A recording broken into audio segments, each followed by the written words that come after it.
தலைமையில் கொடுத்த மடிக்கணினியில் கூட மாண்புமிக்க ஐயா கருணாநிதி அவர்கள் படமும் மாண்புமிக்க ஐயா தமிழக முதல்வர் ஸ்டாலின் அவர்கள் படமும் ஒட்டி வச்சு பார்க்க செய்யாம நம்ம பிள்ளைய அழிக்கிறத நீங்க பாக்குறீங்க.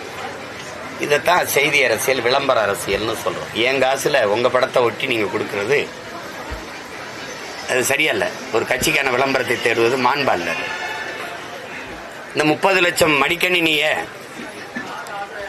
10ஆப்பு 12ஆப்பு படிக்கிற பிள்ளைகளுக்கு கொடுத்திருந்தா, போன ஆண்டே கொடுத்திருந்தா பயனா இருக்கும். அது மக்கள் அரசியல்.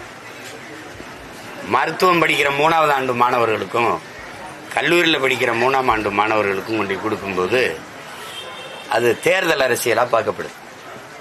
உங்களுக்கான 3000 ரூபா உதவித்தொகை போன ஆண்டு கொடுத்திருந்தா அது மக்கள் அரசியலா இருந்திருக்கும். அடுத்த மாதம் தேர்தல் வரும்போது இப்ப கொடுக்கறது அது தேர்தல் அரசியலா நாங்க பாக்குறோம். அதனால இந்த பொங்கல் என் மக்களுக்கு தைப்பொங்கலா இல்லாம தேர்தல் பொங்கலா இருக்கு. உங்களுக்கு புரியுதுன்னு நினைக்கிறேன்.